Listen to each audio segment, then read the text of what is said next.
Bueno, bienvenidas y bienvenidos todos a este conversatorio el día de hoy, martes 26, sobre el derecho a la salud de los pueblos de Yasuní y el futuro del petróleo en el contexto de la pandemia COVID.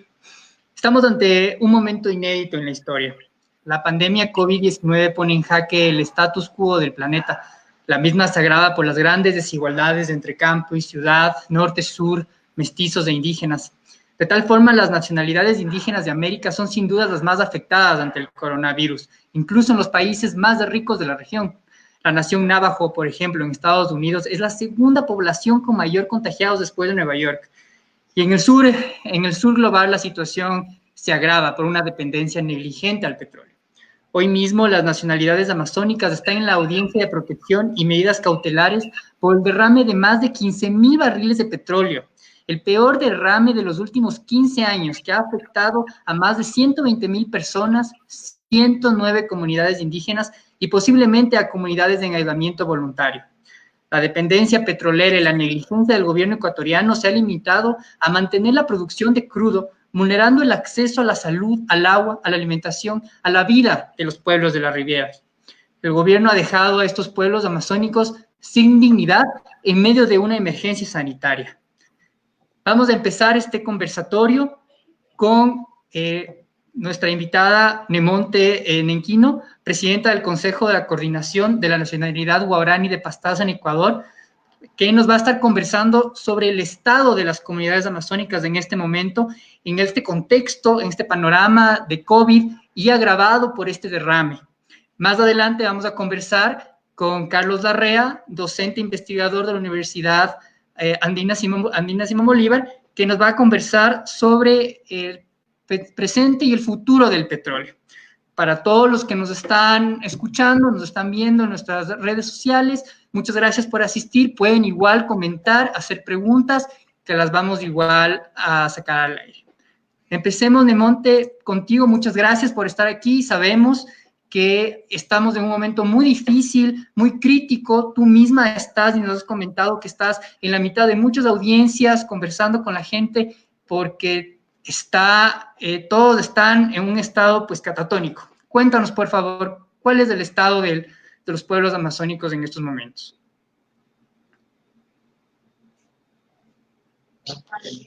Ya, bueno, buenas tardes. Mi nombre es Nemonte Nenquimo y eso es verdad. En territorio Guaraní ahora estamos viviendo una pesadilla muy fuerte y muy grave.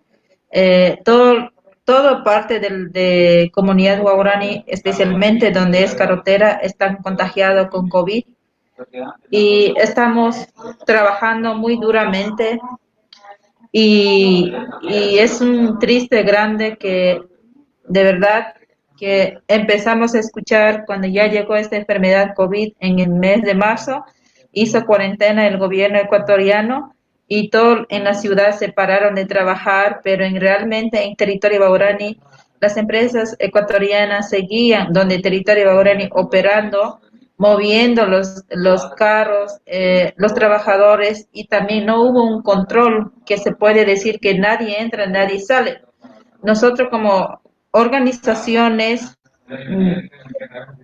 como mujeres, como hombres líderes, hemos preocupado por nuestros piquenanis, que son sabios y abuelos, para que no sean contagiados. Hemos hecho un comunicado, un escrito, que en nuestro territorio nadie ingrese. Trabajadores, tantos ilegales, madereros y otros más, y eso no han respetado, y eso el Ministerio de Ambiente no ha controlado, no ha respetado el trabajo que debe controlar, más bien ha dejado que ingrese en territorio guaraní, y se han estado trabajando las empresas, moviendo, y no han parado, hasta ahora siguen trabajando, pero la mayoría de las comunidades guaraní ya existe contagiado. Ahorita acaban de morir y ahorita necesitan oxígeno y están muriendo en la comunidad de Icaro, en comunidad Guiguero, en la comunidad Gareno. Toda mayoría donde hay carretera, donde ha habido movimiento de ingreso, están contagiados. Y estamos muy preocupadamente y como líderes estamos mandando un mensaje que ellos pueden tomar con plantas medicinales, y ellos sí han tratado de tomar con plantas medicinales y algunas familias se han recuperado, pero otros como mayores piquenanis que decimos los abuelos no resiste, necesita oxígeno. Muchas de las veces los guaraníes en temas de territorio, defensa, hemos luchado muchos años, por siglos años. Hemos sido uno de los amazónicos que hemos dado pulmón del mundo que se pueden respirar. Pero ahora actualmente los guaraníes necesitan oxígeno por esta enfermedad que están contagiados y están muriendo. Y pensamos que el Ministerio de Salud tiene que ir a apoyarle, llevar herramientas. Hasta ahora nosotros estamos exigiendo y no ha habido una respuesta, y nosotros hemos demandado también al Ministerio de Salud Pública, al gobierno también hemos demandado para que puede respetar nuestro derecho de la vida, y tampoco no ha habido la respuesta hasta el momento, ¿no? Pero nosotros estamos en las comunidades llamando, que más exigiendo como líder, diciendo que hay que tomar plantas. Por ejemplo, lo que vive en Gareno, mi hermana está muy mal, ya salió positivo a ella, mi hermana ha estado 15 días botado, y ella tomó medicina en planta y ahora ya está recuperando, y ya está 2 días levantando recién, y su hijo está enfermando, y esa es una preocupación que vemos que muchas de las veces, no solamente en pandemia, el pueblo guaraní siempre hemos sido, muchos de los años hemos sido guardianes, y por actividades, empresas, por el gobierno mismo que manda en nuestro territorio, nosotros hemos sido víctimas.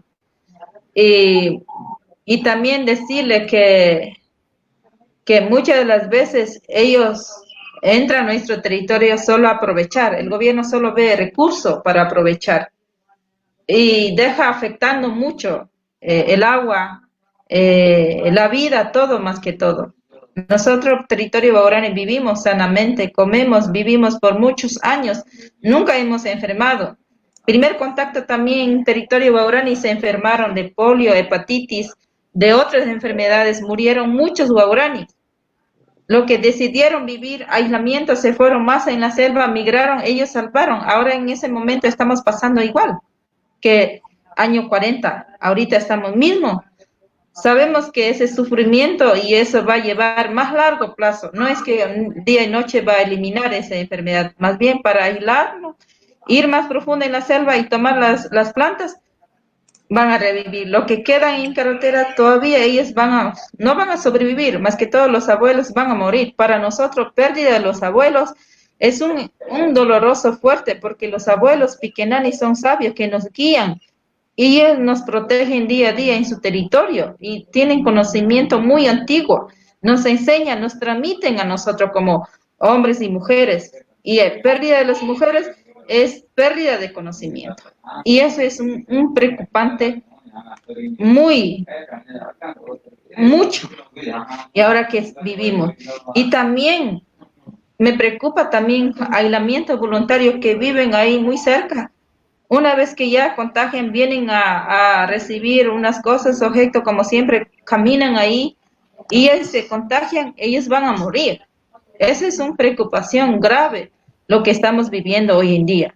Y el gobierno no ha respondido, el gobierno no respeta, sigue matando a la vida de derecho del pueblo guaraní e indígena, no solamente, especialmente solo guaraní, sino a todos los amazónicos indígenas que vivimos, sentimos amenazados, no solo por enfermedades, con el petrolera, con otras actividades que entran a nuestro territorio, aprovechar recursos.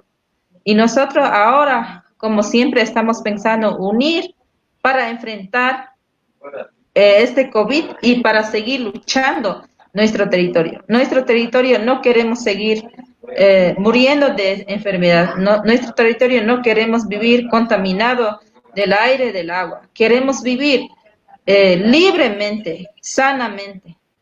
Y eso es, por eso nosotros sugerimos al gobierno ecuatoriano que deja de trabajar las actividades empresas en nuestro territorio. Es muy doloroso todo lo que hemos estado sumamente atentas y atentos a todo lo que está sucediendo en el sector y conocemos también de las denuncias sobre los continuos trabajos que ha mantenido el gobierno en su territorio. Es más, en este momento quisiera mostrar el avance que han tenido durante este momento dentro del ITT. Como ven, si pueden ver mi pantalla. ¿Sí la ven? Sí. Bueno, aquí como podemos ver, este ha sido el avance que ha tenido durante la pandemia COVID-19. El gobierno ecuatoriano ha mantenido el mismo calendario de avance en el territorio. Por eso es que también dentro de las organizaciones se ha preocupado y se ha llamado la atención que mientras todo el resto del Ecuador estaba confinado, ellos mantenían los trabajos y aún poniendo en riesgo el contagio a las comunidades indígenas. Aquí podemos ver igual en este mapa que avanzaron 2.2 kilómetros hacia la zona intangible, ¿no? Hacia la zona intangible que está un poco más abajo. Entonces, en ese sentido, Nemo, queríamos preguntarte, ¿cuál ha sido ahora? Sabemos que de parte del gobierno ha habido supuestamente intentos para ayudar con estos kits de alimentos. Reconocer, por lo que ustedes han contado, tanto en sus redes sociales y en comunicados, no ha sido suficiente. Asimismo, ustedes ahora mismo están en plena audiencia, pues, de protección y medidas cautelares por el derrame. Cuéntanos un poco, si es que puedes, cuál es el estado de este suceso. Esa afectación de petróleo que hizo a los compañeros quichuas que están ahí derramados, el gobierno, mientras no ha respondido, no ha dado la alimentación, porque los pueblos de quichuas vivían, consumían con el pesca, por ejemplo, ese río, consumo alimenticio, ellos día a día pescan para alimentar a la familia. Ahora con ese derrame no tienen la comida y no pueden bañarse tranquilamente los niños. Ahora los niños están enfermando, están con hongo. Muchas de las veces a mí me da pena porque nosotros en general así hemos sido. Nunca el gobierno nos ha sido respondido como apoyo, como más bien dice con el petróleo va a ser desarrollo para las comunidades. Jamás sido desarrollo en las comunidades, más bien para las ciudades grandes este desarrollo para el petróleo. Para las comunidades propias, nuestro territorio solo hemos sido discriminadas, rechazadas, muriendo con la enfermedad y el gobierno no escucha.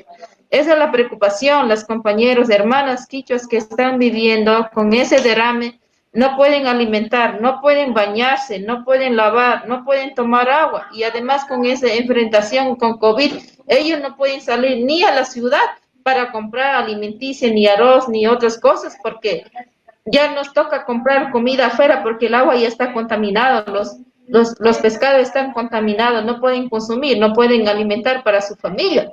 La única manera es salir a ciudad a comprar y ahora con esa pandemia no se pueden, ahorita están amparados de hambre y el gobierno, ¿qué está haciendo? El gobierno no está respondiendo, no está apoyando a los compañeros y esa es preocupación en general, donde ahorita que estamos ahora amparados con este contagio, necesitamos apoyo, ¿no? Y hasta el momento no hay apoyo por parte del gobierno.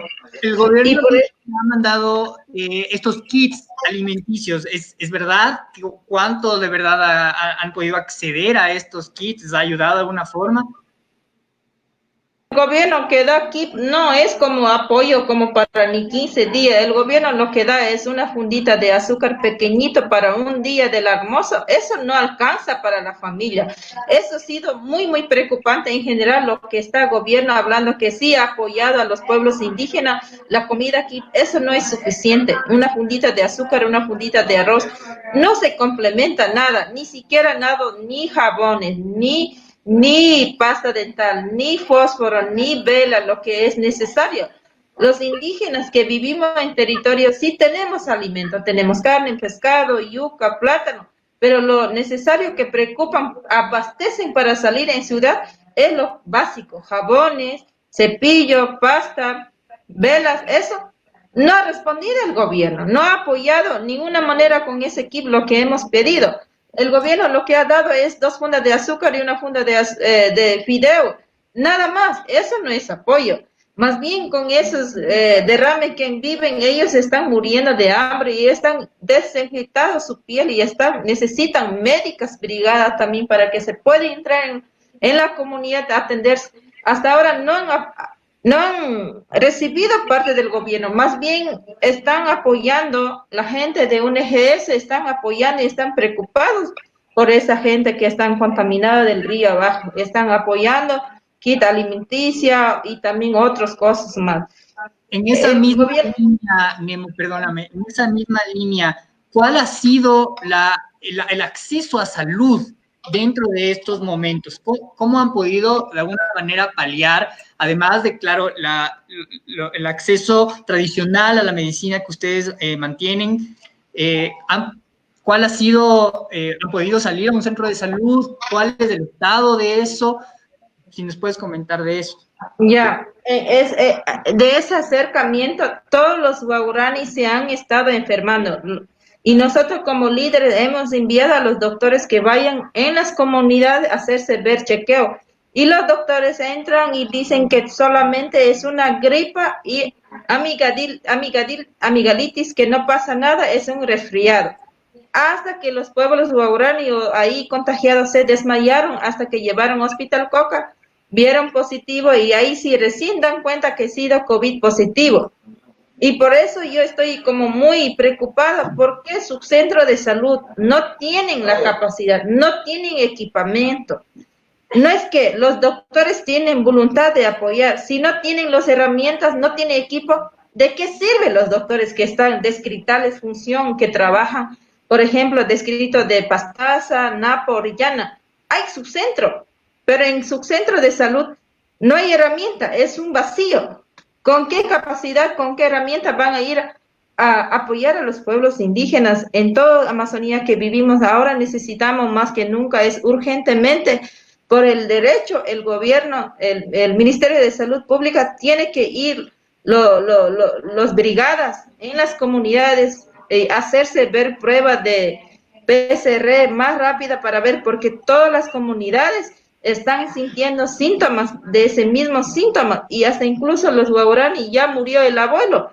Toda mayoría guaraní están contaminados y ahorita están muriendo, necesitan oxígeno. Y ahora el gobierno del Ministerio de Salud no tiene la capacidad para llevarse. Porque eso deberías... Yo como mujer estoy muy triste y enojada también una parte. ¿Por qué una vez el gobierno ecuatoriano, cuando decretó cuarentena, no hizo trabajar las actividades de empresa en el campo? Ellos permitieron. Y hasta incluso ahora ya está contagiado, ahora no se pueden hacer, ahora se responsabiliza, es el gobierno a solucionar o llevar las herramientas para que el pueblo guaraní tenga estas herramientas, hacer rápidos pruebas para aislar, si no, todo guaraní van a contagiar porque nuestra costumbre es ir en casa, ceremonia, compartir y comer. Y una vez ya están contagiados, no somos como guaraní quedarse en la casa. Nuestra cultura es ir, visitar, compartir la comida, ahí va contagio y más va a aumentar hasta que todo territorio guaraní, hasta que ya sean contagiados los que viven más migrados, aislamiento voluntario. Ahora en territorio guaraní es emergencia, suma emergencia. No estamos hablando que no hay contagio, ahora es contagio, están muriendo. Acaban de decir los guaraní ya están saliendo a Hospital Tena porque falta oxígeno.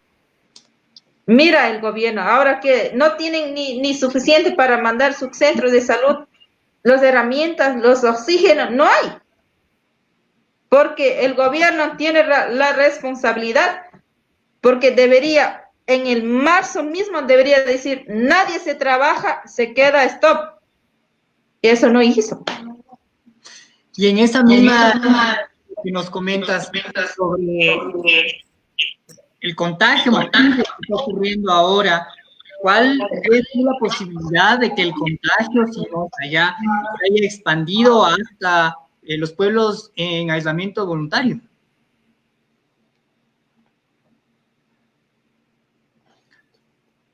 ¿Está apagado el micrófono? Que ahorita todos vía Yasuní están contagiados. Puede ser los aislamientos voluntarios también que pasen por ahí, que vienen a casería cercano. Una persona que se lleva contagiado, van a morir todos contagiados porque ellos nunca han enfermado de esa enfermedad. Esa enfermedad también es una nueva enfermedad que nosotros nunca hemos enfermado. Nuestra inmunidad o nuestra forma de ser puede ser débil. Esa es preocupación grave y grande. Y por eso hoy están demandando ahora en la misma audiencia de medidas cautelares que repare inmediatamente y contenga este derrame, un peor derrame en 15 años que se ha visto, que incluso muchos expertos hablan que va a llegar hasta el río Amazonas, afectando ya a diferentes comunidades de hasta otros países. Yo creo que este derrame no solamente afectó al Ecuador, creo que llegó a Perú. Este derrame fue como nunca, ese derrame fue muchísimo contaminado en todo el Río Grande del Napo hasta que llegó a Amazonas, creo que ya llegó. Este contagio no es solamente, estamos hablando de Ecuador, este derrame se fue hasta Perú y los pobres hermanos indígenas que viven en el Perú deben ser afectados. También los indígenas Perú consumen pescado, bañan el río, eso va a ser todo afectado. Ahorita en el Ecuador todos los quichuas que viven en las orillas napos están contaminados, los niños están con hongo, los adultos están con hongo, las abuelitas están con hongo, todos están enfermos, no solamente con pandemia COVID-19, también lo que está afectando es el petróleo que se derramó, el fuente del agua de la vida que consumimos los indígenas. Y ahora el gobierno de Ecuador, ¿qué está dando respuesta? ¿Está dando comida? No está dando, más bien está matando nuestra vida que vivimos en la Amazonía. Es realmente muy doloroso escuchar todo lo que se está viviendo en el sitio. Tenemos la mayor fuerza, energía, sobre todo ahora que están en plena audiencia de protección para quienes recién nos acompañan en esta conferencia. Las nacionalidades amazónicas están en la audiencia de protección y medidas cautelares por el derrame de más de 15,000 barriles de petróleo que ha afectado a 120,000 personas, 109 comunidades indígenas y posiblemente incluso llegue a comunidades en aislamiento voluntario. La dependencia petrolera y la negligencia del gobierno ecuatoriano se ha limitado a mantener la producción de crudo, vulnerando el acceso a la salud, al agua, a la alimentación, tal cual como nos cuenta Nemo, a la vida de los pueblos, dejándolos pues sin dignidad en mitad de una emergencia sanitaria por mantener esta dependencia petrolera. Nemo, te queremos agradecer por tu tiempo. Sabemos que estás ahora en la mitad de muchas reuniones por toda esta emergencia, esta catástrofe ambiental, sanitaria que está sucediendo en las comunidades amazónicas. Muchas gracias. Queremos mandar las mejores fuerzas y toda ayuda que podamos, estaremos ahí presentes. Gracias igual, y nosotros también, aunque el gobierno no responde, nosotros como pueblos guaraní estamos organizando, seguir luchando, seguir cuidando lo poco queda en nuestra selva, comunidad guaraní de Pastaza, vamos a seguir defendiendo, vamos a seguir cuidando, porque la selva nos da vida a nosotros, no solamente al pueblo guaraní, sino al mundo, nos da el aire puro que respiramos. Gracias. Gracias, Nemo. Y en estos momentos, bueno, a todos los que nos acompañan, vamos ahora a conversar con Carlos Larrea, docente investigador de la Universidad Andina Simón Bolívar. Estamos conversando sobre este contexto de pandemia, petróleo y todo lo que está sucediendo en la Amazonía, también el avance de la infraestructura que el gobierno ha mantenido durante la contingencia. Y para pasar a ti, Carlos, queremos preguntarte, ¿cuál es la necesidad, pues, de mantener esta producción de crudo, a pesar de que los valores, como vimos, cayeron a $0 el mes pasado, a pesar de que en estos 40 años de dependencia petrolera no hemos visto mayor redistribución hacia los ecuatorianos? En pocas palabras, Carlos, si tú nos podrías ayudar, ¿cuál es el estado actual y futuro del petróleo a nivel nacional e internacional? Bueno, muchas gracias. No sé si ustedes prefieren hacer yo he preparado una presentación un poquito más amplia, pero incluyendo los temas tan importantes que tú has presentado. Tal vez pasamos a la presentación o hacemos más bien un formato de entrevista. Eso decidan ustedes. ¿Qué les parece lo mejor? Pues conociendo los datos que tú manejas, pues probablemente a toda la audiencia le serviría mucho más conocer toda la información gráfica que tú mantienes. Entonces, seguimos. No sé si ustedes están viendo mi pantalla, si está visible para todos. Aquí en la presentación en PowerPoint. La veo en mi pantalla. Si es que puedes mover tu mouse, tal vez. O tal vez muevo.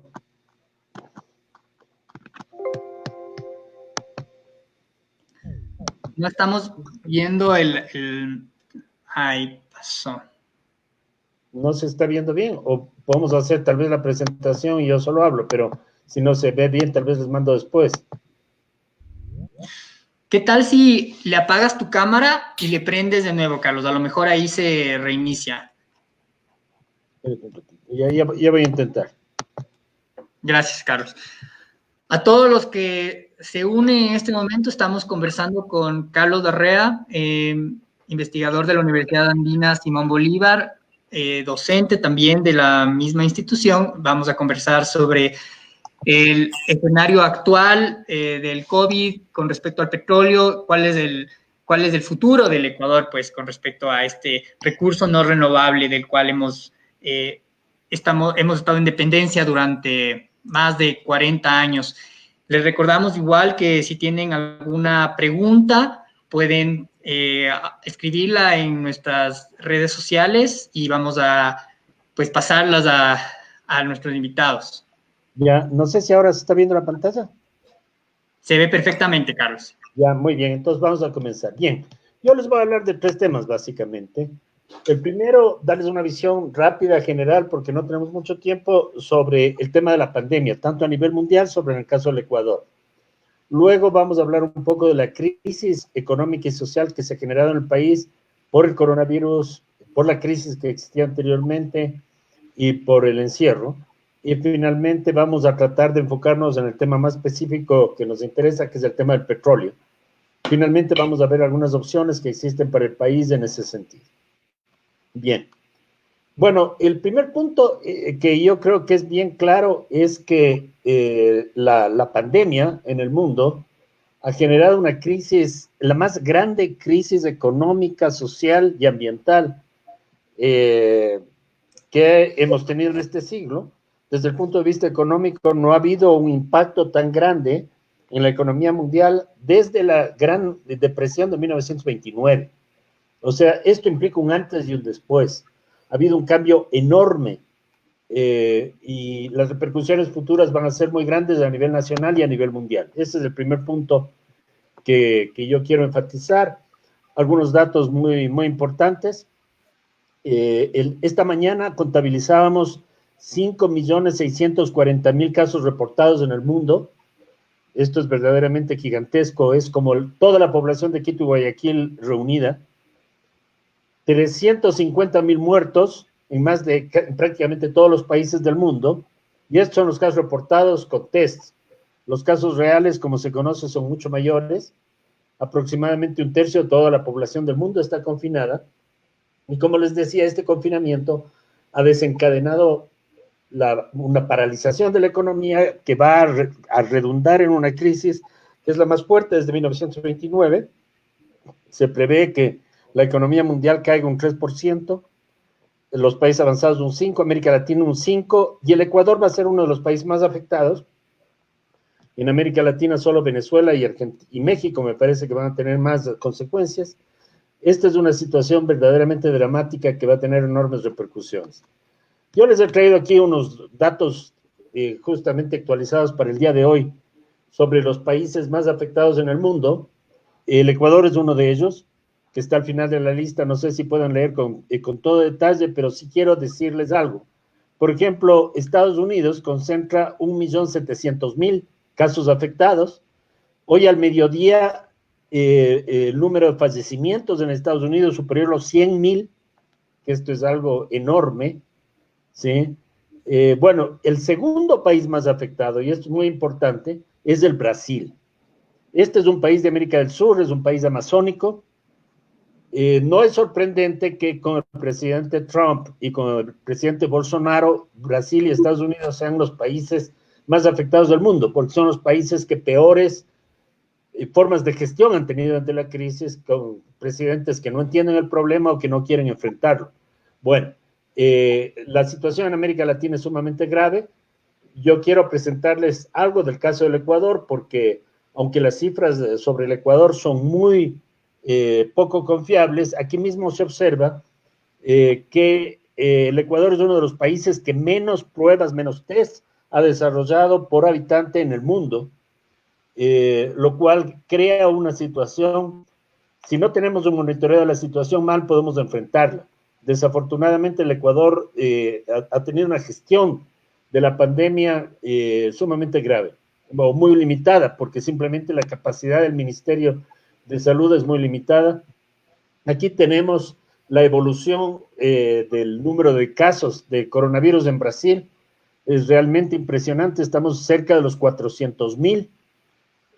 Y la forma de la curva nos indica que está creciendo de una forma prácticamente exponencial, casi sin ningún control. Esto significa que el país donde más problemas se van a presentar en el futuro próximo es el Brasil. Casos similares se encuentran en México, en Chile, en Perú y también en Ecuador. Entonces, esos son los 5 países más afectados de la región. Entonces podemos pensar que el centro de gravedad o el epicentro, si se quiere, de la pandemia va a pasar de Europa y Estados Unidos hacia América Latina, sin dejar de tener impacto, sobre todo en el caso de los Estados Unidos. Va a seguir propagándose la pandemia, no está controlada todavía, aunque a veces, por ejemplo, en la ciudad de Nueva York, se ha observado una reducción importante del número de casos, como ocurre también en España y en Italia. Bueno, ¿qué pasa un poquito en el mundo? Yo diría, como les mencioné, hay otras regiones también seriamente afectadas, por ejemplo, el Medio Oriente, el sur de Asia, el número de casos está creciendo. Esto nos lleva a una conclusión importante. El fin de la pandemia no está cerca. Vamos a tener la pandemia probablemente por varios meses, tal vez al menos un año. Pueden darse una segunda ola y repeticiones que ya se han presentado en algunos países.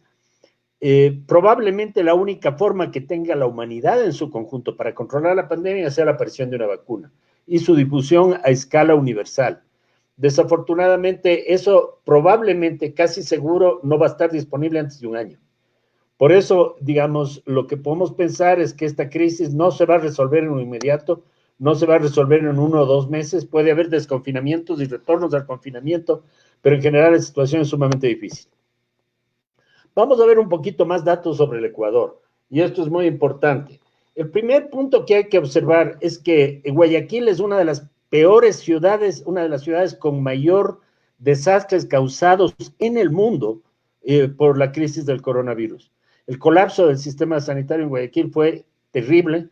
El número de fallecidos, yo hice un cálculo con información, no de las cifras de la Secretaría de Prevención de Desastres, sino con datos del registro civil sobre las defunciones por provincias, y he llegado a la conclusión, al menos con esa fuente que es más confiable, el número de fallecimientos en el Ecuador debidos al coronavirus o a sus efectos indirectos como la saturación de los hospitales, etcétera, alcanza para el 15 de mayo, que es la última fecha con información disponible, 16.400 casos.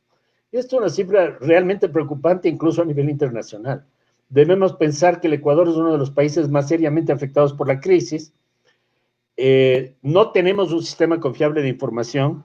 Desafortunadamente, en las estadísticas que día a día nos trae la Secretaría de Riesgos simplemente no funcionan bien porque no hemos hecho el número adecuado de pruebas. El Ecuador es, entre los países seriamente afectados, el segundo con menor número de pruebas por habitante, lo cual es bastante grave porque si no conocemos dónde está la infección, mal la podemos controlar.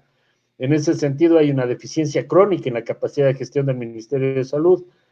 Y esto debido a que durante más de 20 años las políticas neoliberales fueron debilitando los fondos para la salud pública y también su capacidad de gestión. Yo les he hablado del caso de Guayaquil, pero Quito es una de las ciudades más afectadas. En este momento, el número de camas con cuidados intensivos y el número de respiradores disponibles en la ciudad está saturado, y de tal manera que si tenemos un aumento, como se está dando, del número de contagios, la situación puede tornarse crítica, y el problema es más grave porque la gente está comenzando a salir a las calles de nuevo, y hay mucha presión que puede ser justificada, pero va a conducir a una situación de debilitamiento del encierro, del confinamiento, y esto probablemente va a repercutir no solo en Quito, sino a nivel nacional en un aumento muy doloroso del número de muertes futuras que podrían evitarse. En general, en Quito y en el país, el coronavirus no está controlado. Estamos entrando en una fase, yo diría, más bien de expansión de la enfermedad, sobre todo en la sierra. Aquí hay una pregunta bien importante. ¿Esto ocurrió por mala suerte? ¿Esto ocurrió por casualidad? ¿Cuál es la causa, el origen de la crisis? Y aquí hay un punto que es muy importante porque nos interesa a nosotros y es muy importante en el caso ecuatoriano. El sistema mundial, de la economía mundial, es una economía que está ejerciendo enormes presiones contra la naturaleza. El caso de la Amazonía es un ejemplo clarísimo, lo que nos estaba contando la compañera Guaurani. Entonces estamos avanzando en procesos de deforestación permanentemente, estamos destruyendo la selva. Al destruir la selva estamos afectando a los animales, los estamos cazando, los estamos enjaulando, a veces los estamos devorando, ¿sí? Todo esto crea desequilibrios, una situación de tensión. Hay algunas especies de animales que tienen varios tipos de virus, entre ellos el coronavirus, de tal forma que en forma sintomática y en bajas concentraciones. Si el animal entra en una situación de estrés porque está enjaulado o porque va a morir, se debilita y el virus se reproduce muy rápidamente en su organismo, generando posibilidades de transmisión a los humanos. Ha habido muchos ejemplos desde hace bastante tiempo de enfermedades zoonóticas, esto quiere decir transmitidos por animales, normalmente en situación de estrés y desequilibrio.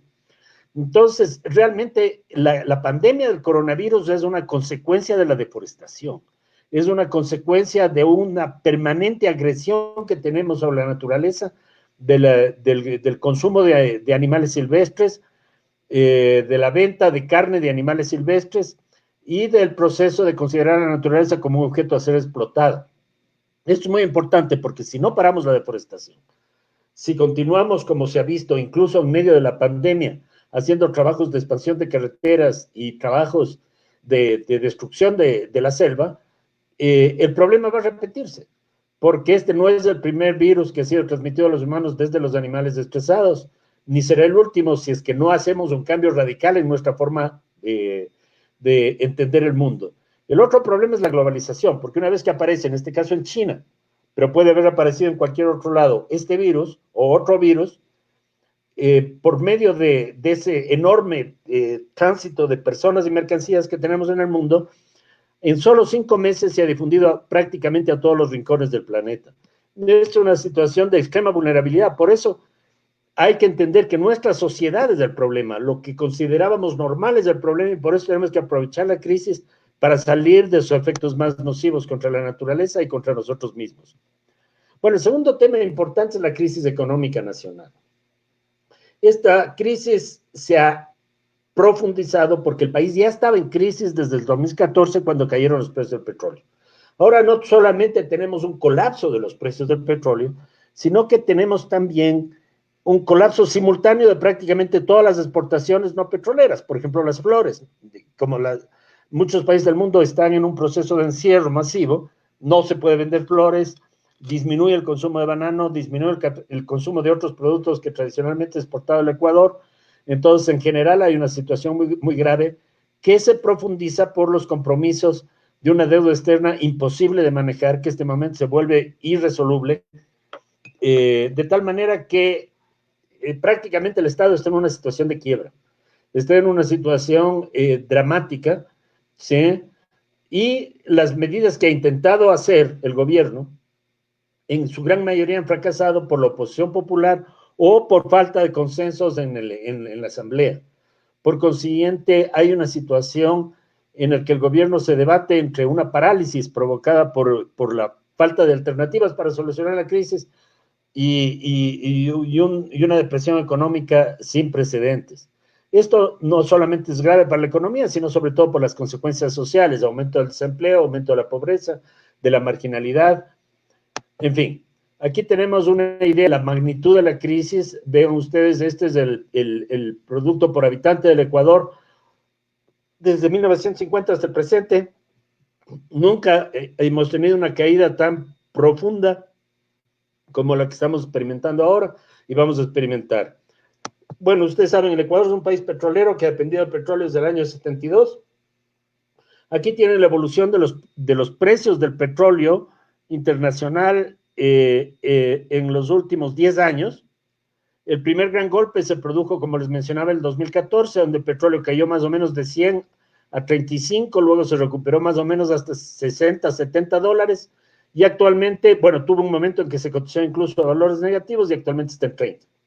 Eso significa una caída que prácticamente no ha tenido precedentes de los precios del petróleo a nivel mundial y nos plantea qué va a pasar con un país como el Ecuador fuertemente dependiente del petróleo. Aquí hay un dato muy importante. El Ecuador ha sido un país petrolero. Esta información proviene de British Petroleum, que es una de las empresas petroleras más grandes del mundo, y dice que las reservas de petróleo del Ecuador apenas van a durar 13.7 años del ritmo de extracción actual. Esto quiere decir que el Ecuador en muy poco tiempo se va a convertir en un país importador de petróleo y que el petróleo se va a agotar en el Ecuador en un tiempo probablemente no de 13 años, sino algo más, por varias razones que no les voy a explicar. Pero de todas maneras es claro que el petróleo es no renovable y que está comenzando a agotarse en el Ecuador. Entonces, ¿qué implica esto? Implica que lo que ha estado haciendo primero el presidente Correa desde que canceló la iniciativa Yasuní en el año 2013, y luego el gobierno de Moreno actualmente y su ministro Ortiz, lo que están haciendo es expandiendo a toda costa la actividad petrolera. Pero el punto es que la crisis del coronavirus está planteando un stop, una forma de decir, eso ya no tiene sentido económico. El Ecuador no tiene un centavo. Petroamazonas y Petroecuador no tienen financiamiento para expandir la actividad petrolera, por ejemplo, dentro del Parque Nacional Yasuní, y tienen que recurrir a fondos normalmente financiados por el gobierno chino o por empresas chinas para esta expansión, que cuesta varios miles de millones de dólares. La pregunta es, ¿continuarán los chinos interesados en hacer préstamos al Ecuador que casi con certeza no van a poder ser pagados? ¿Los precios futuros del petróleo permitirán de alguna manera continuar, por ejemplo, con la expansión petrolera dentro de Ispingo? Y la respuesta es claramente negativa. Esto quiere decir que probablemente la crisis traiga ya un elemento, por lo menos de serias dudas sobre la rentabilidad futura de la posible expansión de la frontera petrolera, no solo dentro del Parque Nacional de Yasuní, sino en otros campos en el caso ecuatoriano. Entonces creo que ese es un efecto indirecto positivo de la crisis. En general, la posible rentabilidad de la expansión extractiva, no solo en petróleo, sino también en minería, que ha planteado el Ecuador como su opción de salvación, particularmente en este gobierno y también en el gobierno anterior, clarísimamente, es una opción que cada vez se vuelve más riesgosa y que posiblemente no va a tener sentido en el futuro. Por eso, creo que tenemos que ver a la crisis como una oportunidad, y esto es bien importante, para cambiar radicalmente de rumbo, para no seguir siendo tan vulnerables a las pandemias, a lo que está ocurriendo en el pasado, ¿sí? Entonces, en este sentido, creo que es fundamental tratar de ejercer toda la presión posible para, en primer lugar, tener un plan alternativo de lo que debería ser el país en este momento. Solo hay una prioridad, y esto es fundamental. La prioridad no es salvar la economía, la prioridad es salvar las vidas de los ecuatorianos, vidas que pueden perderse.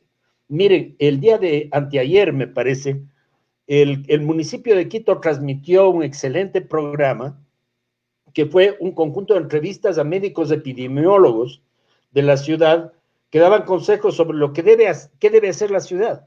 Y prácticamente todos los expertos estuvieron de acuerdo en que pasar al semáforo amarillo en el caso de Quito sería una enorme irresponsabilidad, porque va a traer la pérdida de un número muy alto de vidas humanas que podrían de alguna manera salvarse.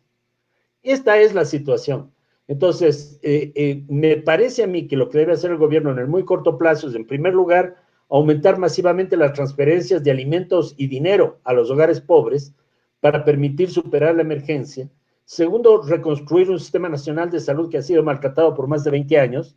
Tercero, lo que es muy importante, hacer una negociación sustancial de la deuda externa, porque hace pocos meses, por ejemplo, el gobierno hizo un pago de más de 300 millones de dólares a los acreedores internacionales, cuando en realidad el Estado no tiene un centavo ni siquiera para atender las necesidades de alimentación de la población. Entonces, aquí sí hay una cuestión de prioridades y esto se da a nivel mundial simultáneamente. Entonces, el Ecuador debe aprovechar este momento para plantear, por ejemplo, canjes de deuda por conservación, lo cual es algo muy importante y creo que puede tener sentido, y buscar un apoyo internacional para la emergencia. Pero más allá de estas políticas que yo creo que por razones humanas deben aplicarse, creo que esta es la mejor oportunidad de este momento para pensar en una política alternativa que ya no dependa del petróleo, que tanto daño nos ha causado y sobre todo tanta destrucción de la naturaleza creado en la Amazonía. En primer lugar, me parece que podría plantearse una política para detener la deforestación en el Ecuador un 80% por lo menos en los próximos 10 años. Esto está en el interés no solo del país, sino de la humanidad. Si no detenemos la deforestación de la selva a nivel mundial, la repetición de una crisis o de una infección como la del coronavirus va a darse tarde o temprano. En segundo lugar, yo creo que esto lo podríamos plantear con una estrategia no extractivista para tratar de transitar hacia lo que está establecido en nuestra Constitución, reconocer los derechos de la naturaleza y vivir en armonía con ella. Creo que esto es algo fundamental. La naturaleza, y que es tan generosa en el Ecuador, la selva amazónica, que es la más biodiversa del planeta, podría darnos una gran cantidad de oportunidades si es que la respetamos y convivimos con ella. Y ese es el gran potencial del Ecuador, no un recurso como el petróleo que vimos en aproximadamente una década va prácticamente a desaparecer, ¿sí? De tal manera que creo que este momento, y esto es lo principal, aparece una oportunidad única para frenar o detener por completo, sobre todo la expansión de la frontera petrolera al interior del Parque Nacional Yasuní y particularmente en el bloque ITT. Creo que esto debe plantearse como una tesis seria y debe plantearse una discusión a nivel nacional sobre qué sentido tiene continuar con endeudamientos que no van a poder pagarse en el futuro, que son de altísimo riesgo. El préstamo más grande que hizo el Ecuador en su historia fue, por ejemplo, el préstamo vinculado al proyecto Coca-Cola Sinclair, que ahora, como ven ustedes, incluso la vida de la presa está amenazada por la falta de estudios serios y por la destrucción de la cascada San Rafael. Esto ya nos enseña una lección. No pueden seguirse expandiendo megaproyectos que no tienen ninguna base científica y sobre todo que son tan perjudiciales para la naturaleza. El derrame del que estaba hablando la compañera Guarani fue justamente una consecuencia de la falta total de planificación como resultado del colapso de la cascada de San Rafael y de la regresión, la erosión regresiva que se ha producido en el río Coca, que está causando y que no está resuelta, y que puede destruir la represa de Coca-Cola en muy poco tiempo más, tal vez un año o dos, si es que no se controla, y es muy difícil de controlar. Esta es la situación y por consiguiente yo creo que este momento debemos tratar de promover un debate nacional. En primer lugar, para estar unidos. Esto es algo fundamental. No podemos enfrentar la crisis del coronavirus si no tenemos un consenso nacional sobre qué debemos hacer y tenemos que plantear estos problemas ante toda la opinión pública nacional. Segundo, no podemos, y esto es algo muy importante, volver a lo normal, porque lo normal, en primer lugar, ya no es viable. Los precios del petróleo han bajado tanto y en todo caso van a seguir siendo tan inestables en el futuro que lo más probable es que ya no tengamos que los costos de producción superen o se encuentren igual a los precios de venta del petróleo, que es lo que ha estado pasando en los últimos meses, de tal manera que la extracción petrolera deja de ser un negocio rentable en Ecuador. Ante esta situación es fundamental impulsar una reflexión profunda para conducir a un cambio en el modelo de desarrollo que tiene el país. Esto sería básicamente lo que yo quería presentarles, y si tenemos algo de tiempo remanente, entonces lo podemos utilizar para un diálogo que me encantaría tener con todos ustedes. Gracias.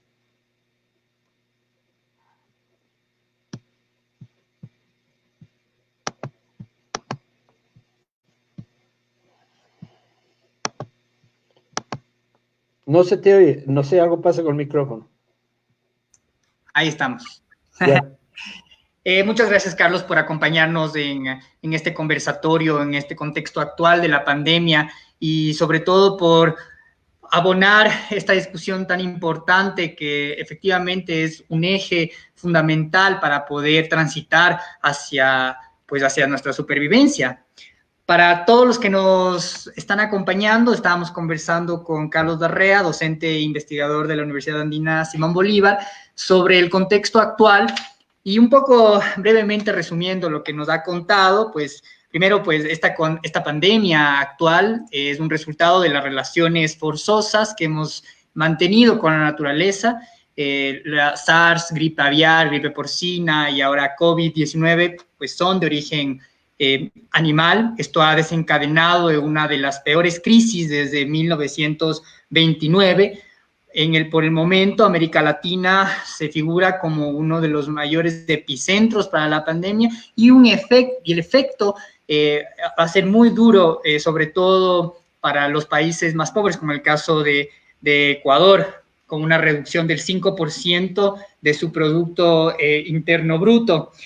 En este caso, en este mismo escenario, Ecuador, nos estaba comentando Carlos, es el segundo país con menos pruebas que se ha hecho, y esto es también por 20 años que las políticas públicas han quitado fondos a la salud. Esto además agrava a una crisis económica nacional que hemos estado viviendo desde el 2014 y asimismo hemos vivido estas fluctuaciones del precio del petróleo, como fue antes en el 2014, que cayó de $100 a $35, y hoy en día que bajó de cero y ahora está estable en los $30. Sin embargo, Carlos nos menciona que hay aproximadamente 13.7 años de petróleo en el Ecuador, del cual podría pues sobrevivir. Sin embargo, también alerta que pues no hay financiamiento para generar más infraestructura para continuar la extracción, como es en el caso de Ispingo, pues no hay una rentabilidad para seguir extrayendo el petróleo, y así el gobierno empieza a poner entre ceja y ceja la minería. Ante esto que hemos conversado, Carlos, hay un par de preguntas, si te molestaría. En primer lugar, con respecto a las reservas que tiene el Ecuador, estos casi 14 años de petróleo, ante estos datos para el gobierno ecuatoriano, ¿podrían abrirlos con nuevas tecnologías, que eso siempre va a estar en la mesa, como es el fracking? Bueno, no, en el caso ecuatoriano el fracking no es fácilmente aplicable. por varias razones. En primer lugar, los costos de extracción del fracking son muy altos, ¿sí? En el caso ecuatoriano, en Pungareyacu, había un petróleo superficial que podría ser extraído con esos casos. Hubo una empresa, Ivanhoe, que hizo algunas pruebas en ese sentido, y aún en el caso de que habría reservas superficiales de petróleo que podrían aplicarse con una tecnología de fracturación hidráulica, etcétera, los costos de extracción en este momento serían prohibitivos. Estados Unidos ha sido el país que más fracking ha tenido, y en los meses anteriores ha comenzado a caer dramáticamente la extracción petrolera en Estados Unidos, porque a los precios actuales del petróleo el fracking simplemente ya no es rentable. Muchas empresas petroleras norteamericanas están cerrando por excesivo endeudamiento, porque están produciendo a pérdida, ¿sí? Entonces el fracking solamente alcanza alguna rentabilidad cuando el precio del petróleo está tal vez por encima de los $50 por barril, ¿sí? O 45, dependiendo de los casos. Pero en todo caso ahora está a 30. Y lo más probable es que no se recupere en 1 o 2 años. Por consiguiente, yo creo que en el caso ecuatoriano, los costos de extracción en nuevos campos, excepto Sacha. Sacha es el único campo donde yo creo que hay reservas muy grandes, y el costo de una nueva ampliación de los campos petroleros podría tener cierta rentabilidad. Pero ciertamente en el caso del ITT, donde es un lugar bastante remoto, la densidad del crudo es altísima, el contenido de azufre del crudo es muy alto, y los costos de transporte también son altos, los riesgos ambientales también lo son. Realmente no se justifica continuar esta política que ha sido criticada por nosotros desde hace muchos años y que ahora se vuelve muy poco viable, de seguir expandiendo la frontera petrolera. Eso principalmente en el caso de Ispingo. Entonces, en términos generales, el fracking es inviable si es que los precios del crudo pues están tan bajos. También queríamos hacerte una pregunta con respecto a qué pasa con las preventas de petróleo a China. Y también si podrías prender tu cámara, nos están diciendo que no se te ve nada. Sí, yo no sé por qué no. Bueno, ya, perfecto. Creo que ahí estoy, ya. Aunque no sé si me vean, pero... No te vemos. A ver. Espera un ratito para captar. ¿Puedes prenderle y apagar a tu cámara para ver si ahí se refresca la imagen? Un ratito tal vez.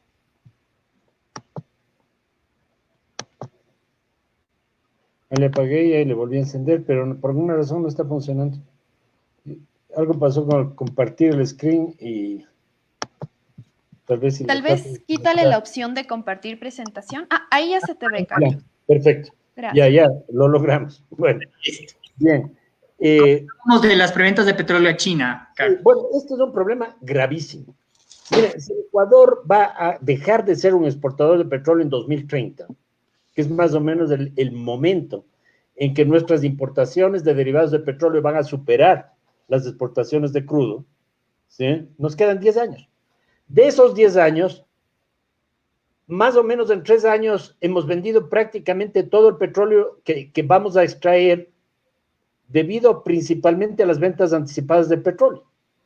Por ejemplo, con los precios anteriores, para el año 2020, y sin la ruptura del oleoducto, que son dos hechos desfavorables que no estaban previstos, el 93% del petróleo que había planeado extraer el Ecuador se destinaba directamente al pago de las ventas anticipadas de petróleo.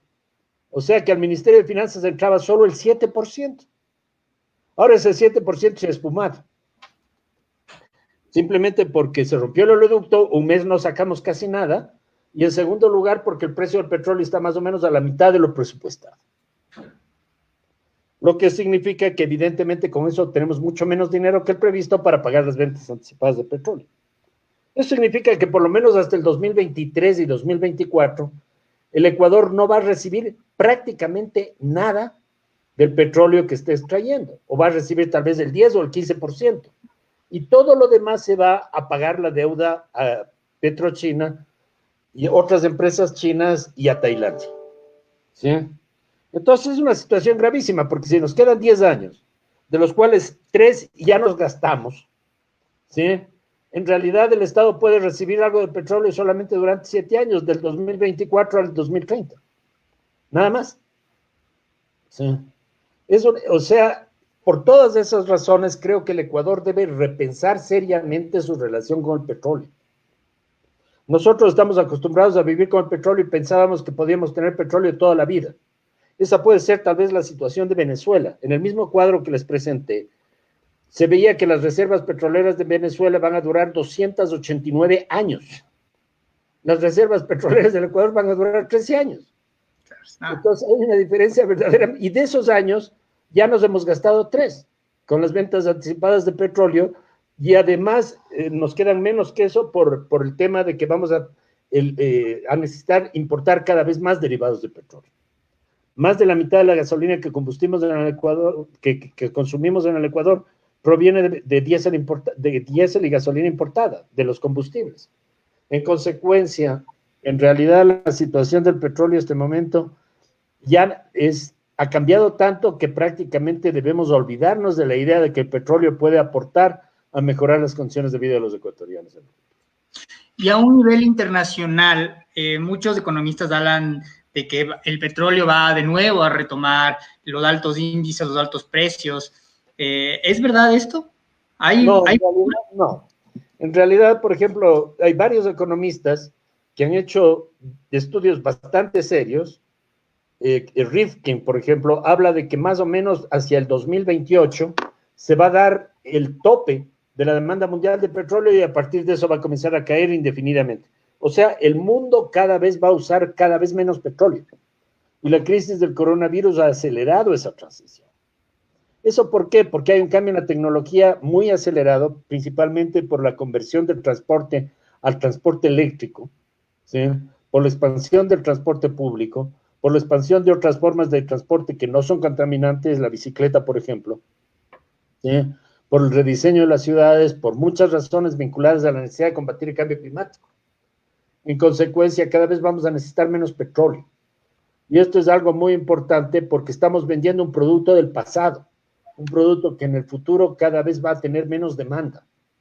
Y observen ustedes, ocurrió algo muy interesante. Poco antes de la aparición de la crisis del coronavirus, fue el propio Fondo Monetario Internacional, observen ustedes, el Fondo Monetario Internacional, que es una institución muy conservadora, ¿sí?, que hizo un estudio para los países árabes, donde les aconsejaba comenzar de urgencia a diversificar sus economías, porque en 10 años el petróleo ya no podía sustentar sus economías.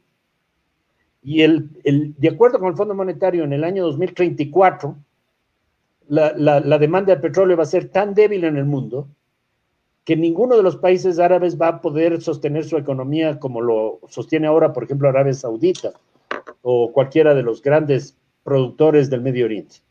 ¿Sí? Esta es una situación bastante dramática.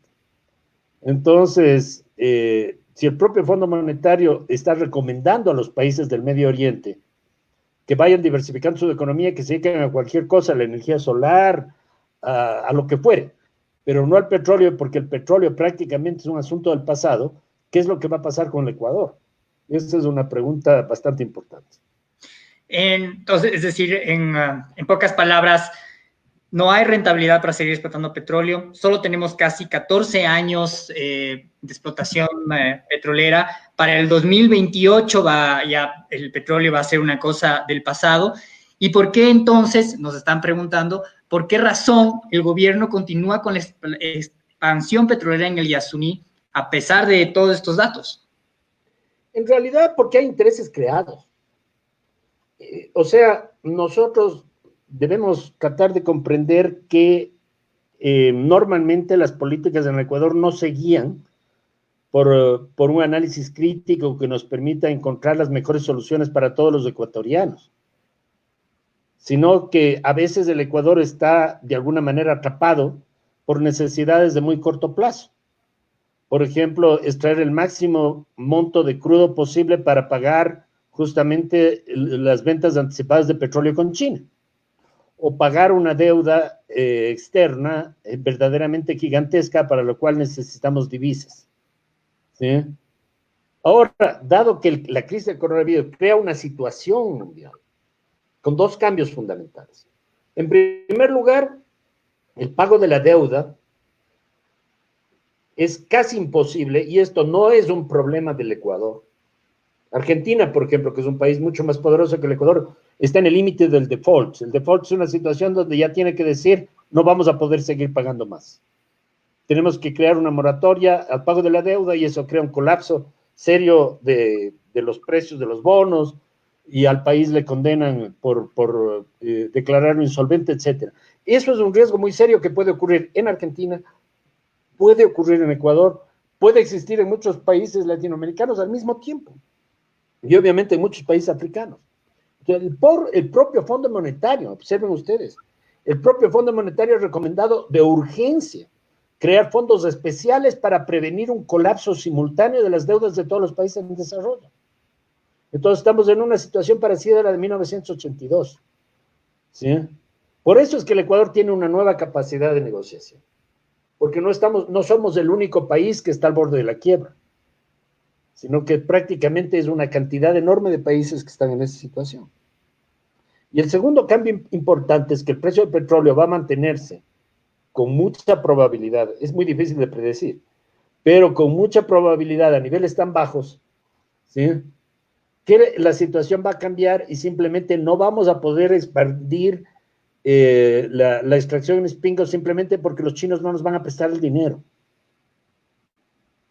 Así vayamos a Pekín 30 veces. El gobierno chino ahora tiene otras prioridades para comenzar a expandir su propia economía que está colapsada. En segundo lugar, controlar el coronavirus que todavía sigue siendo una amenaza, etcétera, etcétera.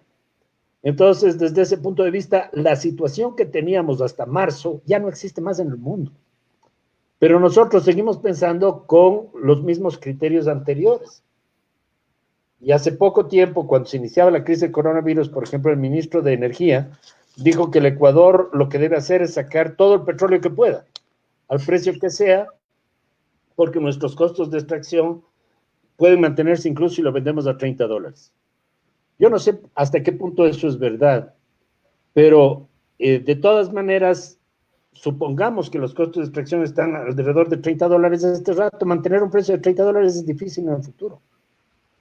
Y si hacemos una inversión de 5.500 millones de dólares para sacar, ¿quién nos va a dar el dinero? Con sano juicio, pensando que es muy probable que el precio del petróleo colapse en los próximos, porque cuando se hace una inversión se hace por 10, 15, 20 años. Y durante todo ese tiempo que vamos a comenzar a pagar los préstamos para financiar la expansión petrolera, necesitamos que el precio del petróleo esté por 60, 70 dólares y eso no va a volver. Eso ya no se va a dar en el mundo. ¿Sí? Por eso es que muchas empresas petroleras del mundo han cambiado. Y en este momento están abandonando inversiones enormes que tenían. Es el caso de Canadá, por ejemplo. Es el caso que les mencionaba de Estados Unidos. Entonces, muchas inversiones programadas que se iban a realizar este año en expandir la extracción petrolera en el mundo, están cerrándose. Y el Ecuador no va a ser una excepción. Entonces, desde ese punto de vista, estamos en una nueva situación.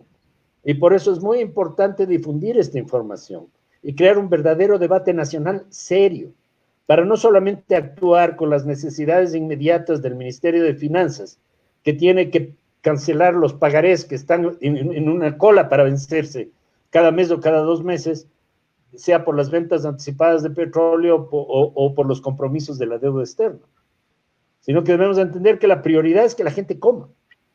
La segunda prioridad es que la gente tenga acceso básico a los servicios de salud, por ejemplo, oxígeno, que es lo que decía la compañera Guaurani, no tenemos oxígeno. ¿Sí? Entonces, ¿qué es más importante? ¿Pagar a los bonos que se van a vencer de aquí a 3 o 6 meses o entregar oxígeno a los guauranes? Esa pregunta es la pregunta fundamental que debe hacerse el presidente de la República y que debe hacerse el gobierno. ¿Sí? Y este momento es muy probable que si el Ecuador dice, no seguimos con el pago de la deuda, nuestra prioridad es la supervivencia de los ecuatorianos, tenemos posibilidades de hacerlo porque todos los países en desarrollo van a decir lo mismo en el mismo tiempo. Entonces, las agencias financieras internacionales no van a poder exigir a todo el mundo que pague la deuda. ¿Sí? Por eso es que debemos tratar de comprender que estamos en una situación de emergencia que no va a durar un mes. No es que en 15 días ya los centros comerciales se van a reabrir y todo está bien. Eso no va a pasar en Ecuador. Ningún médico del conversatorio que hubo ayer pensaba eso ni siquiera como posible. Los datos que nos dieron 15 o 20 epidemiólogos muy prestigiosos en Quito eran aterradores. ¿Sí? Y ustedes pueden ver el video que lo tiene en su página web el municipio, ¿sí? Con las opiniones científicas de los mejores epidemiólogos del país. Y todos decían que esto va a durar por mucho tiempo. No sé, 3, 6 meses más, yo no soy adivino, ni ellos tampoco, pero ciertamente no se va a resolver inmediatamente. Entonces, por eso debemos entender que este es un cambio histórico, así como fue la crisis del 29. ¿Cómo se resolvió en América Latina la crisis del 29? Con un pensamiento imaginativo. América Latina logró crear nuevos modelos, en este caso basados en la industrialización, y logramos salir de alguna forma, ¿sí? En este caso, nosotros tenemos que tener también mucha imaginación para decir juntos cómo podemos salir, ¿sí?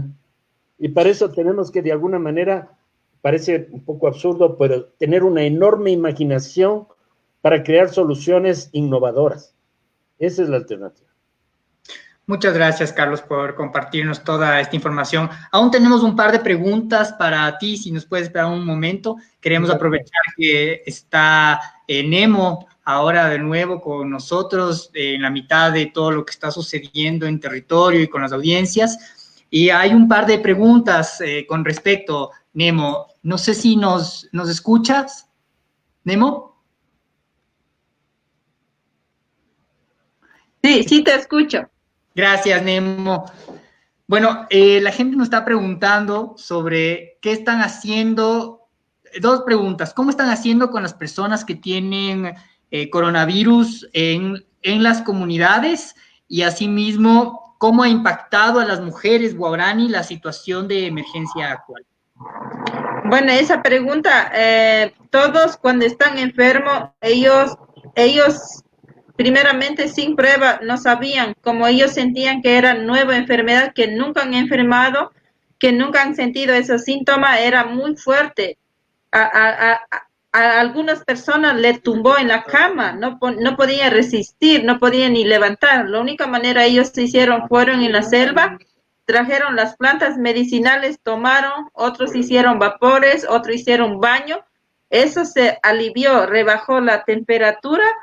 Y también ellos no sabían que era COVID-19, no sabían, ellos sufrían, vivían muchos días con ese síntoma, pero con gracias, conocimiento que tienen en planta, nos ayudó bastante, recuperaron tomando con plantas medicinales.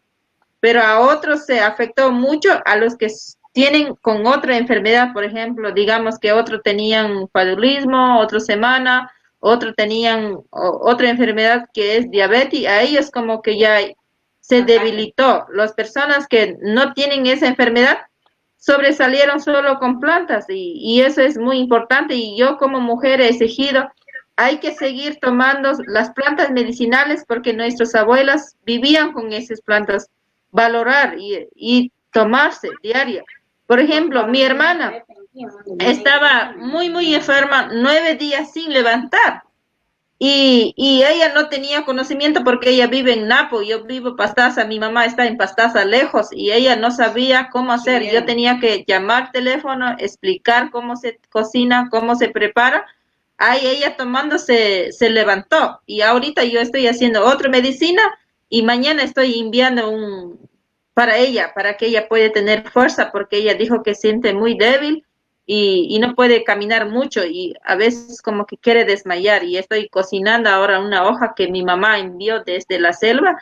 Tengo uña de gato, ajo de monte, otro se llama, no sé en español, no sé cómo explicar, tengo varias plantas y yo estoy cocinando y preparando para enviar y también acá gente que vivimos guaraní, algunos líderes en Shelpare, le invito, yo preparo, le invito a tomar como plantas, así estamos haciendo, con eso creo que gente de Shell que estamos líder no hemos enfermado hasta el momento. Las familias de Shell Pare, acá en Ciudad estamos como 48 familias que hemos quedado atrapados. Algunos somos líderes, no hemos enfermado. Es muy arriesgoso que estamos en centro de la ciudad, pero hemos cuidado y esos distanciamientos y tomando planta, nadie hemos enfermado hasta el momento. No sé, esperemos esta semana, otros meses que estemos sanos también. Esa es la preocupación. Gracias, Nemo. Y con respecto a las otras comunidades que efectivamente sí han tenido casos graves, ¿sabes cómo han estado manejando con sus enfermos? Ellos tienen cada promotor en la comunidad comunitaria, que más o menos que saben, ¿no? Y ellos socializaron cuando ellos estaban enfermos, no sabían qué hacer, ellos se llamaron y fueron y dijeron que si está enferma hay que quedar, no hay que visitar. Algunos sí hicieron, pero algunos jóvenes, aunque estaban enfermos, jóvenes son más fuertes que los más mayores. Ellos sí empezaron a jugar fútbol y todos los jóvenes enfermaron. Todos los jóvenes estaban todos con ese síntoma, pero con un abuelo estaba preparando medicina, le hizo tomar tarde, con eso ellos resistieron. Por eso es importante, nosotros hemos dicho, aunque no llega rápidas brigadas salud pública, tenemos que seguir tomando las plantas, tener eso, todos nosotros hemos eso comunicado, ahora en la comunidad sí están practicando con las. Por eso hemos visto que con esas plantas medicinales nos ayuda bastante. No sé, mi hermana me llamó y dijo, sí es cierto, solo esperaba, los ministerios de salud daban paracetamol, no podía ni levantar, dijo. Lo que tú recomendaste, las plantas, la planta me hizo levantar. Hasta incluso me fui a Río Quebrada a bañar y ahora me siento relajada, ahora me siento como, aunque débil, pero siento fuerte, dijo.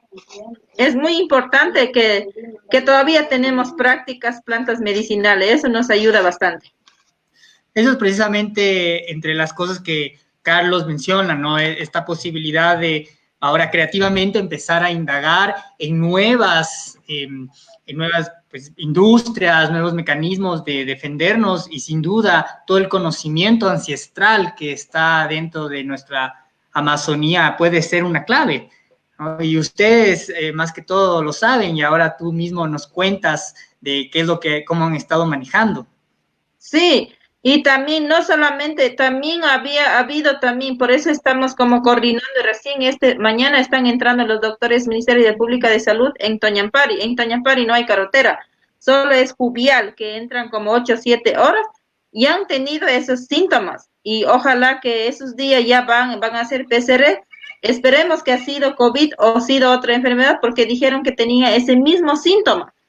Si es ese mismo síntoma, yo creería que sí hay en Comunidad Guaraní de Pastaza COVID y ya han recuperado, porque mayoría de ellos en gente de Guaraní que vive en Pastaza mucho consumen plantas medicinales. Hay mucha gente mayores que todavía no esperan de pastillas, no esperan hasta que llegan de afuera que le den, sino consumen mucho las plantas mismas manejan. Nemo, y una pregunta, ¿cuánta gente ha tenido acceso a pruebas de COVID?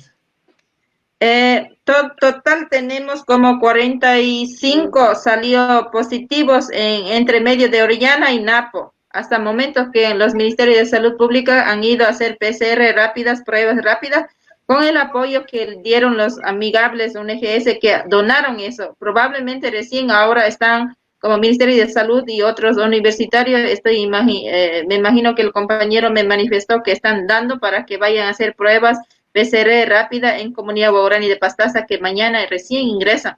Pero la enfermedad ya tuvieron más de 15 días. Nosotros hemos exigido como líder que es su responsabilidad de los Ministerios de Salud Pública que vayan a hacer, pero ellos no hicieron caso. Ahora ya que dio positivo en Orellana, Napo, ahora están recién entrando en Comunidad Guaraní de Pastaza. Yo digo la verdad como mujer que sí hubo COVID-19 en 3 provincias. ¿Por qué digo eso? Porque cuando nosotros como líder dijimos que no entre a hacer las actividades, no respetaron, siguieron ilegalmente los balseros que venían, gente extraña desde Guayaquil, estaban trabajando actividades en las comunidades Guaraní de Pastaza.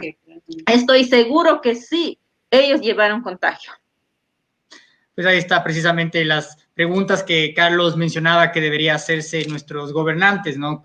¿Qué es más importante, la vida, pues, de la gente o pagar la deuda, ¿no? Hacer más pruebas rápidas o, pues sí, seguir pagando los bonos a los tenedores de deuda.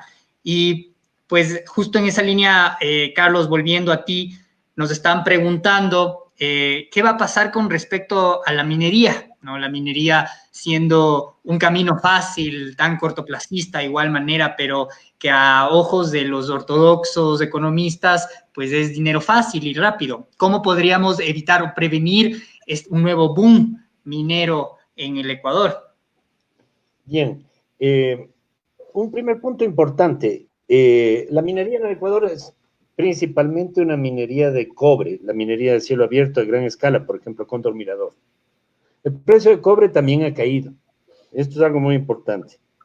Simplemente porque la economía mundial está colapsada. Entonces, al bajar la economía mundial y las predicciones de crecimiento, si vamos a tener, como dicen los expertos, una crisis económica tan prolongada y profunda como la de 1929, una de las características de estos periodos de crisis es que caen los precios de las materias primas. Entonces, en el caso del cobre ya hemos tenido una caída como del 20%. ¿Sí? Ese es el primer punto. El segundo punto es que hay mucha publicidad al respecto de la minería en gran escala y se piensa que el Ecuador es un país con enorme potencial minero. Yo quiero recomendarles a todos ustedes que vayan a la página web del Banco Central. Verán, el Banco Central es una institución pública, ¿ya? El Banco Central publicó en enero, o sea, hace muy pocos meses, un estudio que responde a una pregunta clave. ¿Cuánto dinero va a recibir el Estado en los próximos 20 años de la minería? En el caso de que todos los proyectos mineros funcionen. Y nos daba una cifra de $400 millones al año. Eso es el 18% de lo que ha recibido hasta el año pasado el Ecuador por el petróleo. Entonces, evidentemente, vamos a recibir la quinta parte de lo que nos daba el petróleo. ¿Qué quiere decir eso? Que el potencial minero del Ecuador no va a reemplazar al petróleo, aún en el caso de que todo salga bien, y sin tomar en cuenta que los precios van a estar colapsados. En consecuencia, al menos en el caso del cobre, yo creo que en primer lugar va a haber un problema de rentabilidad también, porque si los precios están bajos para los mineros, sería mucho más fácil continuar extrayendo el cobre de lugares donde el costo de extracción es mucho menor, principalmente en Chile y Perú, donde sí hay minas mucho más rentables, ¿sí? En lugar de venir al Ecuador, primer punto. En consecuencia, probablemente el Ecuador reciba muy poco de la minería. El caso del oro es un poco distinto porque el oro es un bien acaparable en condiciones de crisis, porque la gente tiene desconfianza del dólar, del yen, tiene desconfianza del euro, porque las monedas comienzan a devaluarse o cambian mucho su cotización, etcétera, y prefiere tener atesorado su capital en oro, ¿sí? Entonces el precio del oro en realidad puede subir, ¿sí? Pero de todas maneras tampoco es, digamos, el potencial que tiene el Ecuador como país exportador de oro tampoco es gigantesco, ¿sí? Entonces, eso sin tomar en cuenta los riesgos ambientales vinculados con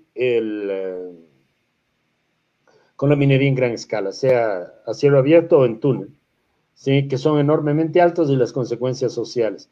Entonces, yo pienso que la idea de que la minería le va a reemplazar al petróleo es una especie de ilusión óptica. En realidad, no, el Ecuador no tiene potencial para eso. Ese es el primer punto. Y segundo, el impacto ambiental de la minería puede ser igual o mayor que el impacto ambiental que hemos tenido en el petróleo, sobre todo en la Amazonía y en los páramos, que es otro sitio extremadamente vulnerable. Por tanto, me parece que debemos reevaluar un poco lo que conocemos sobre la minería en el Ecuador. Entonces, es decir, como mencionas, Carlos, respondiendo un poco a esa pregunta también, pues el precio del cobre baja también en el caso de una recesión grave como la que estamos viviendo. El Banco Central del Ecuador también ya conoce que poco o solo un quinto de lo que hemos recaudado con petróleo vamos a ganar con minería, igual el impacto es mucho mayor. Esto inmediatamente nos devuelve a preguntarnos, o más bien a posicionar esta necesidad de tener un debate nacional, ¿no? Sobre de qué queremos vivir, cómo vamos a sobrevivir, ¿no? En las próximas décadas. Así es, ese es el tema más importante y debemos concentrarnos en eso, porque aunque estemos con el coronavirus, se supone que el próximo año tenemos una campaña electoral y tenemos una elección presidencial. Entonces es importante que por primera vez realmente los temas de la campaña sean temas de interés de todos los ecuatorianos, ¿sí? Y por eso es bien importante ir posicionando estas preguntas, que son preguntas de fondo, en un debate nacional. Y por eso también, pues, qué bueno que podamos tener estos espacios para difundir todo el conocimiento que tanto tú y otros expertos tienen sobre todos los temas que son fundamentales ahora y cruciales para tomar las decisiones con respecto a nuestra supervivencia. Bueno, parece que ya no tenemos más preguntas. Si nos podrías tal vez mencionar dónde estaba esta investigación del Banco Central. Sí, es un estudio publicado por el Banco Central en enero de este año. No recuerdo exactamente el título, pero se refiere a ingresos fiscales provenientes de la minería en gran escala. Perfecto. Es una proyección hecha, me parece, hasta el año 2049. O sea, basada en los informes que tiene el Banco Central sobre los estudios de factibilidad de todos los grandes proyectos mineros. Lo que hace el Banco Central es analizarlos, hacer una proyección, ver cuánto de las regalías o de las utilidades de las compañías mineras van, de acuerdo con la ley, a revertirse para el Estado y saca un promedio anual. ¿Sí? ¿Es del marzo del 2020, dijiste? No, a enero. De enero era, sí. Bueno, lo vamos a buscar y lo compartimos. En todo caso, yo les puedo pasar el PDF también, si es que, porque desgraciadamente no me acuerdo exactamente el título, pero es fácil de encontrar si ustedes lo buscan por internet. O yo les puedo pasar y de esa manera ustedes lo pueden circular. Por favor. Son estudios serios y obviamente no son parcializados, porque si fueran parcializados serían parcializados a favor del Estado. Claro. Sí. Y realmente ellos mismos reconocen que la minería de ninguna manera va a resolver los problemas del futuro de la economía ecuatoriana. Exactamente, Carlos. Muchísimas gracias por tu tiempo. No sé si puedes ver en tal caso el link que acabo de poner en la pantalla. Parece que ese es el informe. No lo veo. En tal caso, te comparto mi pantalla para que puedas decirnos. Es este de aquí. Exacto, reporte de minería. Exactamente, este es el informe. Perfecto. Sí. Entonces, lo pueden bajar inmediatamente y lo pueden distribuir, porque este es un estudio muy valioso. Perfecto. Realmente, de alguna manera, cuestiona, no fue la intención, pero cuestiona y desmiente una cantidad enorme de expectativas que muchos economistas, incluso algunos de mucho prestigio en el Ecuador, como el señor Walter Spurrier, por ejemplo, que es una persona a la que respeto mucho, ellos piensan que la minería va a reemplazar el petróleo. Están convencidos de eso y lo ponen en sus editoriales y en sus artículos con mucha frecuencia. Esto no tiene mucho fundamento, de acuerdo con el mismo estudio del propio Banco Central. Así es. Bueno, Carlos, te agradecemos de nuevo por tu tiempo, tu franqueza, toda la información con la que siempre nos empapas y nos ayudas poder compartir con toda la gente y esté mucho más informada ante este evidente debate nacional que vamos a tener que tener, si es que queremos ser la ciudadanía la que tome la decisión sobre qué es lo que suceda con nuestros recursos, con nuestro medio ambiente, con nosotros mismos. De lo contrario, serán nuestros gobernantes y la historia se repetirá. Bueno, muchas gracias igual a todos los que estuvieron aquí en nuestros medios digitales. Estaremos de nuevo teniendo más conversatorios que nos permitan estar informados, ¿no? En estos momentos tan críticos, tan urgentes. Igualmente queremos mandar un fuerte saludo y ánimo a las comunidades guaraníes que están viviendo, más bien a las comunidades amazónicas que están viviendo ahora un momento tan crítico, tan difícil, que como comentábamos a un inicio, un poco poniendo en perspectiva, solo en Estados Unidos, la nación Navajo es la segunda más afectada en el tema del coronavirus por su falta de acceso a los servicios básicos. Aquí en el sur global es mucho peor, la situación es mucho más crítico y realmente ha desnudado una vez más los grandes desequilibrios, inequidades y desigualdades que vivimos estructuralmente. Agradecemos una vez más a todos. A todos ustedes. Y gracias a ustedes por organizar este evento que ha sido muy interesante. Estaremos en contacto, Carlos, de nuevo. Gracias. Hasta luego a todos. Chao, hasta luego.